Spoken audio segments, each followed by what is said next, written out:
The Knights of the Cross by Henryk Sienkiewicz. Subscribe and stay up to date with new audiobooks. Chapter 49. Although Glowacz was somewhat anxious to hasten to Zgorzelec, he could not make the progress he wished because the road was exceedingly bad. A general thaw had followed the severe winter, keen frost, and immense snowdrifts which covered whole villages. Ludi, February, in spite of its name, by no means showed itself formidable. First there were thick, continuous fogs, succeeded by torrential rains, which melted the white snowdrifts before one's eyes. And in the intervals there were very high winds, as is usual in the month of March.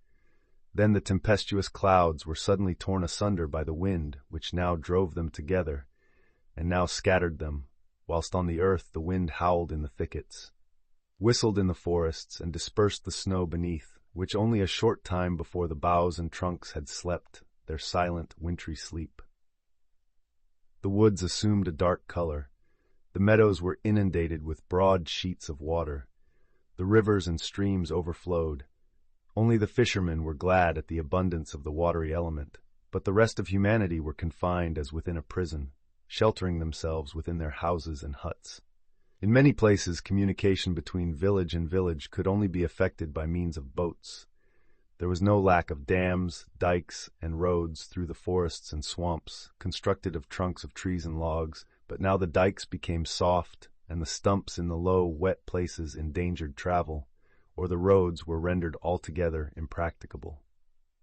The most difficult part for the Bohemian to traverse was the lakeland region of Wielkopolska, where every spring the thaw was greater than in any other part of Poland. Consequently, the road was specially difficult for horses. He was therefore obliged to wait whole weeks, sometimes in small towns, sometimes in villages and farms, where he and his men were hospitably received, according to custom, by the people, who were willing listeners to the tale of the Knights of the Cross, and paid for it with bread and salt. For this reason spring was already far advanced, and the greater part of March had already passed before he found himself in the neighborhood of Zgorzelec and Bogdaniec. He longed to see his mistress as soon as possible, although he knew that he could never gain her, even as he could not gain the stars of heaven. Nevertheless, he adored and loved her with his whole soul. Yet he resolved first to go and see Mako. First, because he was sent to him. Secondly, because he was bringing men with him who were to be left at Bogdaniec. Zbyszko, having killed Rotgir according to established rules, became the owner of his following, which consisted of 10 men and as many horses. 2 of them had been sent back with the body of Rotgir to Szczytno. Knowing how anxious his uncle was to obtain colonists, he sent the remaining 8 men by Glowacz as a present to old Mako.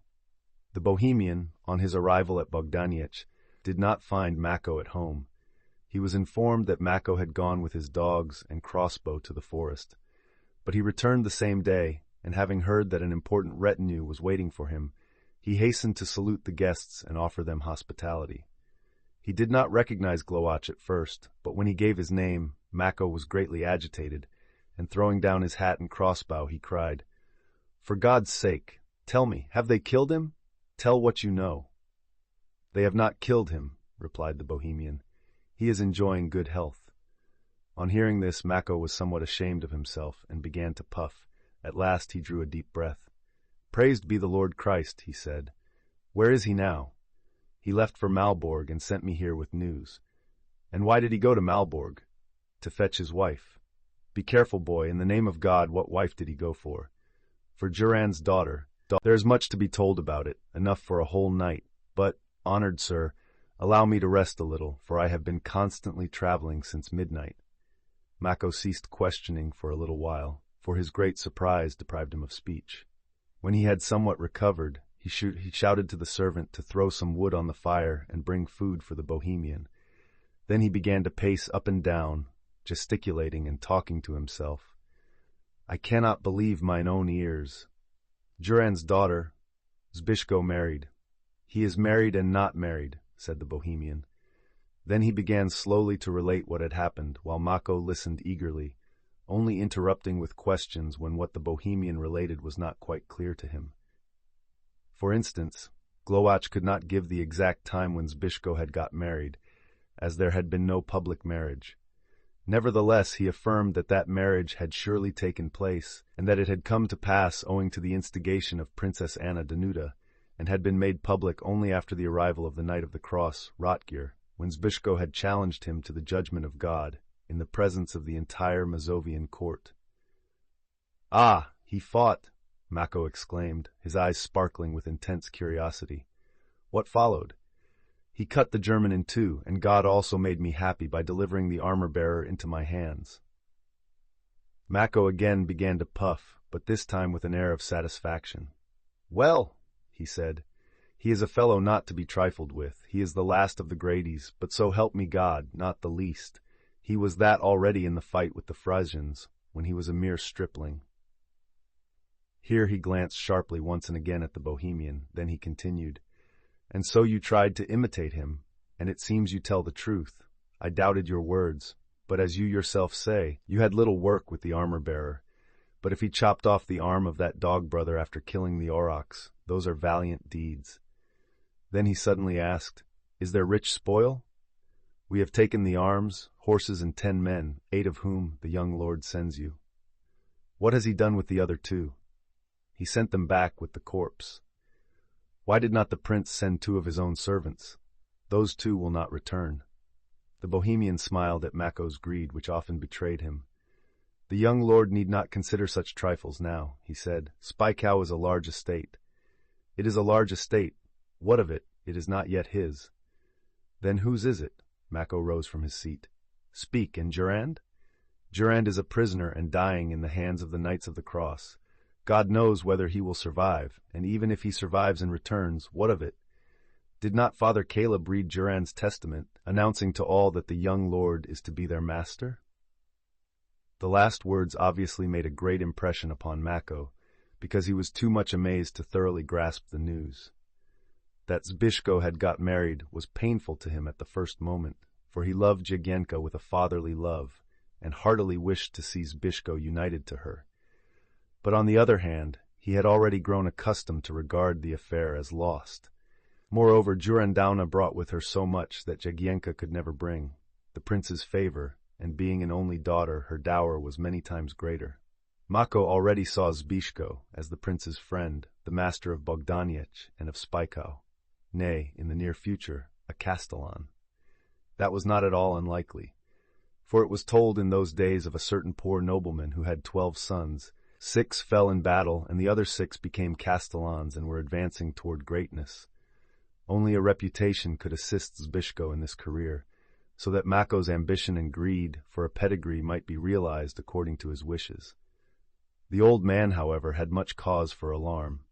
He, himself, had once gone to the Knights of the Cross to save Zbyszko and brought back with him an iron splinter between the ribs. Now Zbyszko had gone to Malborg, into the very throat of the wolf. Was it to get his wife there or death? They would not look upon him there with a favorable eye, thought Mako. He had just destroyed one of their famous knights, and before that he had killed Liechtenstein. Those dog-blooded men loved vengeance. That thought made the old knight very uneasy. It also occurred to him that Zbyszko, being quick-tempered, would engage in a fight with some German, or what he most feared was that they would kidnap him as they had old Durand and his daughter. At Zlatoria they did not scruple to kidnap even the prince himself. Why then should they be scrupulous with Zbyszko? Then he asked himself, what would happen if the youngster should escape the knights, but not find his wife? This thought pleased him, because even if Zbyszko should not recover her, he would still be the owner of Spykow, but that pleasure only lasted for a moment. For while the old man was much concerned about the property, yet Zbyszko's offspring interested him quite as much. If Danusia were to be lost like a stone in the water, and nobody knew whether she were alive or dead, Zbyszko could not marry another, and then there would be no heir to the Gradies of Bogdaniec. It would be quite another thing if he were married to Jagiełło. Mochidoli was not to be scorned. It was spacious and well-stocked. Such a girl, like an apple tree in the orchard, would bring forth every year without fail. Thus Mako's regret was greater than his joy at the prospect of the possession of the new estate. His regret and agitation caused him to renew his questions, and he again inquired of the Bohemian how and when the marriage had taken place. But the Bohemian replied, "I have told you already, honored sir, that I do not know when it happened, and what I conjecture I cannot confirm with an oath." "What do you conjecture?" "I have never left my young master, and we slept together. On one evening only, he ordered me to leave him when I saw them all visit him, the princess accompanied by the Lady Durandowna, Danusia, Lord de Lorch, and Father Wazonik. I was even surprised to see the young lady with a wreath on her head, but I thought they had come to administer the sacrament to my master. It may be that the marriage took place then.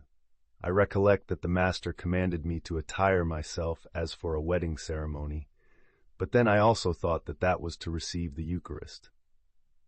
"And after that, did they remain by themselves?"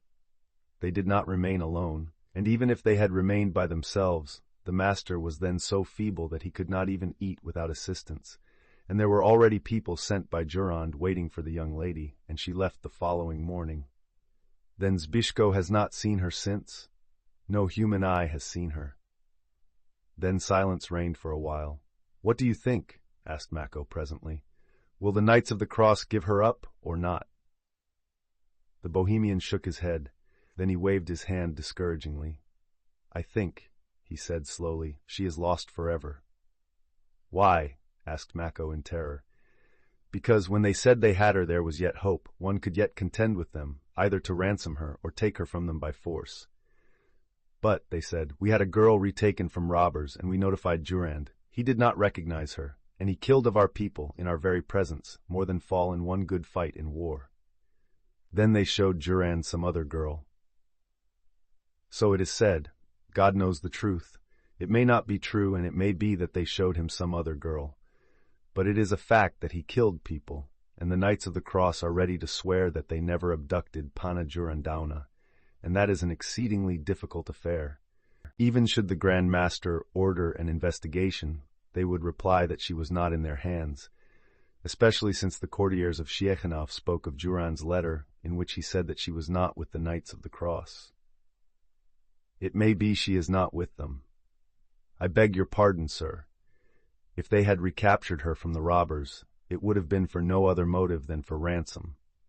The robbers, before that happened, could neither write a letter nor imitate the signature of the Lord of Spykow, nor send an honorable messenger."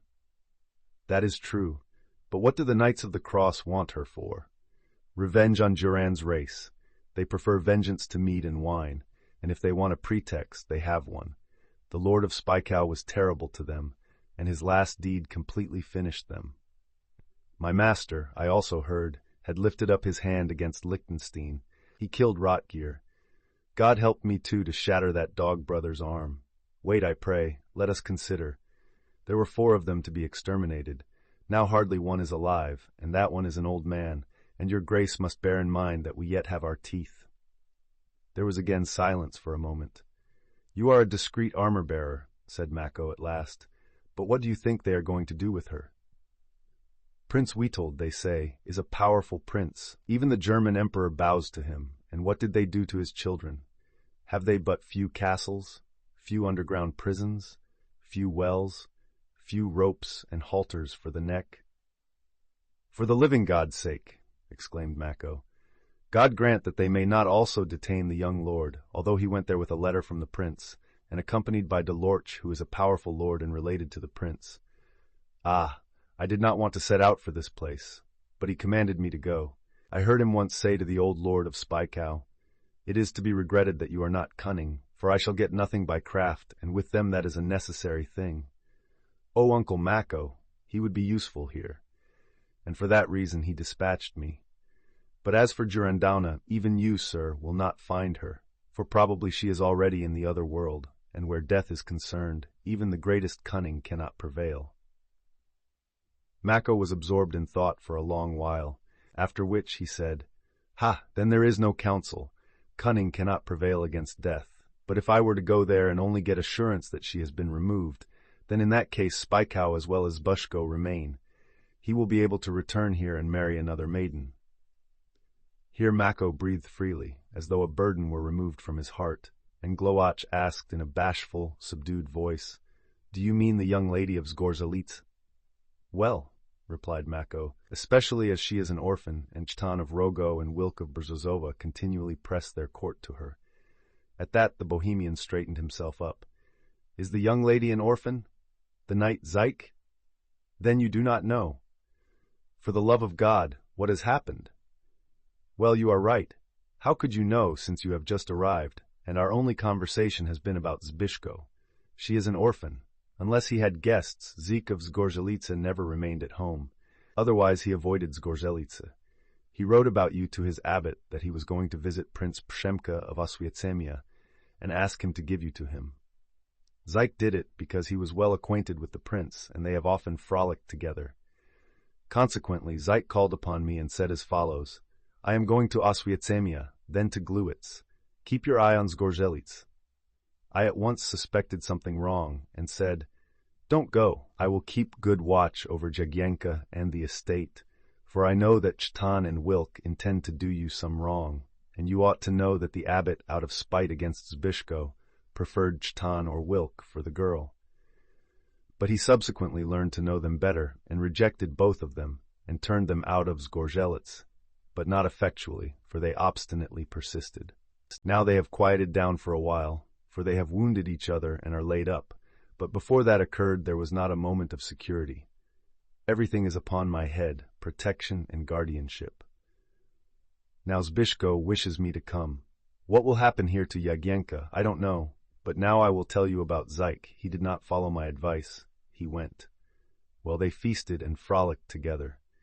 From Gluitz they went to see old Nosak, Prince Przemka's father, who rules in Cieszyn, till Jasko, the prince of Rasibor, out of hatred for Prince Przemka, set upon them the robber band under the leadership of the Bohemian Krzan.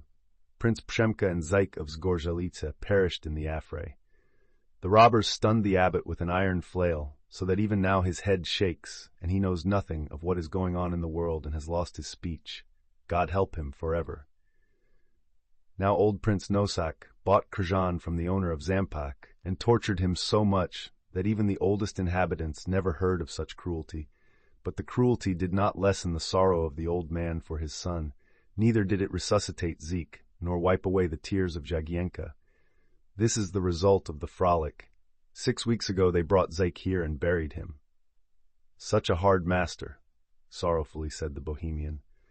Under Boleslaw I was comfortably situated when he took me into captivity, but such was the captivity that I would not have exchanged it for freedom.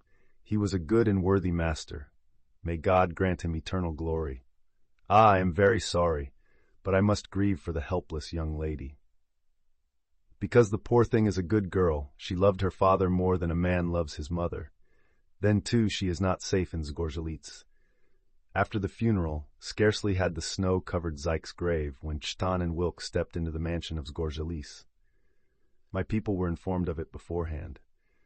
Then I, with the farm hands, went to the rescue. We arrived in good time, and with God's help we gave them a good thrashing. Immediately after the fight, the girl fell on her knees and begged me to save her.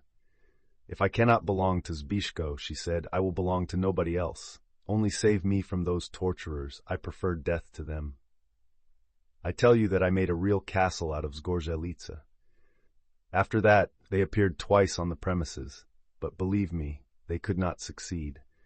Now there will be peace for some time, for as I told you, they hurt each other badly, so much so that neither is able to move head or foot. Gloach made no observation upon this, but when he heard of the conduct of Tan and Wilk, he began to gnash his teeth so loudly that it sounded like the creaking caused by the opening and closing of a door. Then he began to rub his strong hands upon his thighs as though they were itching. Finally, he uttered with difficulty only one word, "Villains!" But at that moment, a voice was heard in the entrance hall.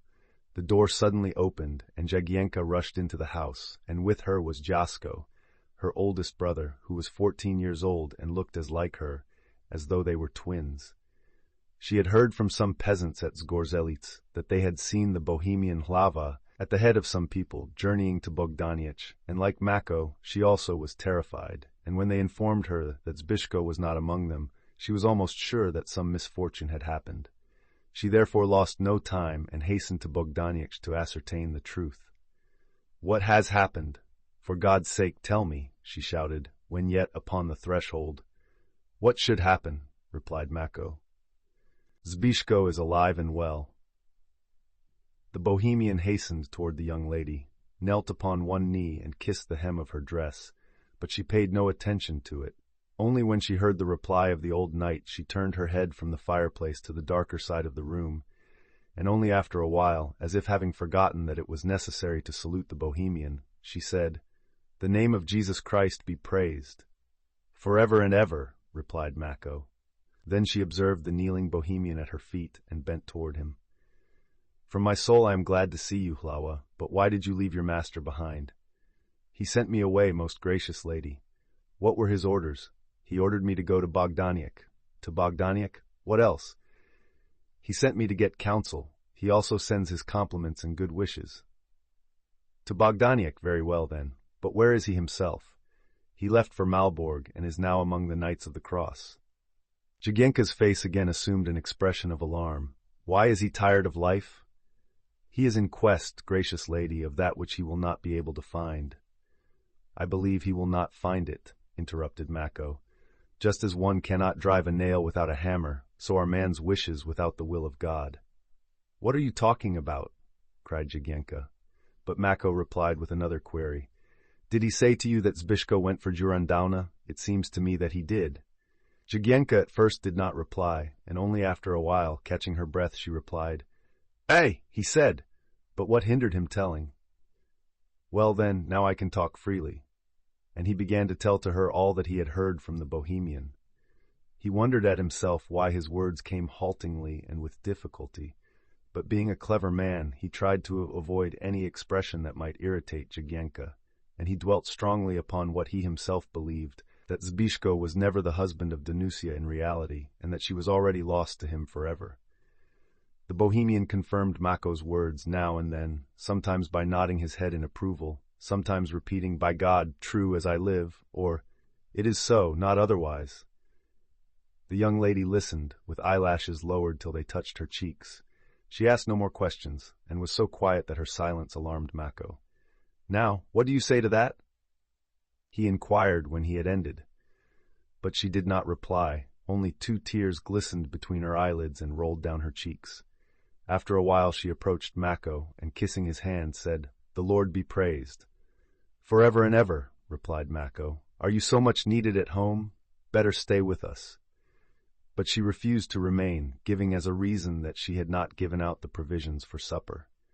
But Mako, although he knew that there was the old lady Sienkiewicz at Zgorzelis, who could easily fulfill Jagiełło's duties, did not persuade her to remain, for he knew that sorrow does not like the light on human tears, and that a man is like a fish. When it feels the penetrating harpoon in its body, it sinks to the depths. Then he only regarded her as a girl, so he led her and the Bohemian into the courtyard. But the Bohemian brought the horse from the stable, harnessed him, and departed with the young lady.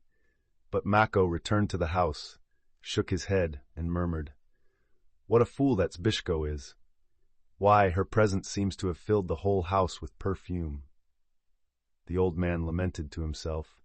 Had Zbyszko taken her immediately after he returned, by this time there might have been joy and delight. But what of it now? If they should speak of him, her eyes would immediately be filled with tears of longing. And the fellow is roaming about the world and may break the head of some of the knights at Malborg, provided they do not break his. And now the house is empty, only the arms on the wall glitter. There is some benefit in husbandry. Running about is nothing. Zbyszko and Bogdaniec are nothing. Very soon none will remain to whom they might be left. Here Mako became angry. "Wait, you tramp," he exclaimed. "I will not go with you. You may do as you like." But at that very moment he was seized with an exceeding yearning after Zbyszko. "Bah! Shall I not go?" he thought. "Shall I remain at home? God forbid. I wish to see that rascal once more. It must be so. He will again fight one of those dog brothers, and take spoil. Others grow old before they receive the belt of knighthood, but he already has received the belt from the prince, and rightly so. There are many valorous youths among the nobility, but not another like him." His tender feelings entirely subdued him. First he began to look at the arms, swords, and axes which had become blackened by the smoke, as though considering which to take with him and which to leave behind.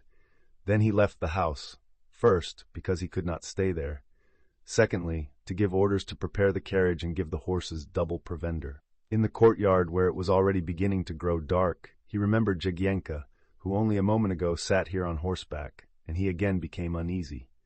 "I must go," he said to himself, "but who is going to protect the girl against Chtan and Wilk? May thunder strike them."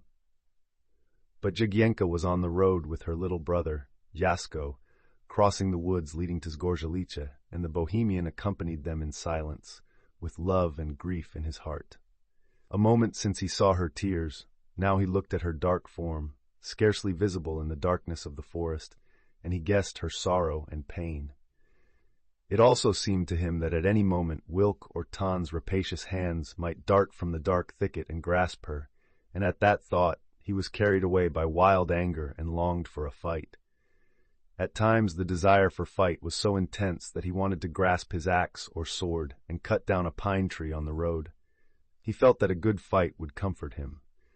Lastly, he would be glad, even if he could let the horse go at a gallop. But he could not do it. They rode silently in front of him, and at a very slow gait, foot by foot, and little Jasko, who was of a talkative disposition, after several attempts to engage his sister in conversation, seeing that she was unwilling to speak, desisted, and also sank into deep silence.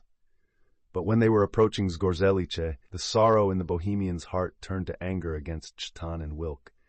"I would not spare even my blood in your behalf," he said to himself, "provided it comforted you.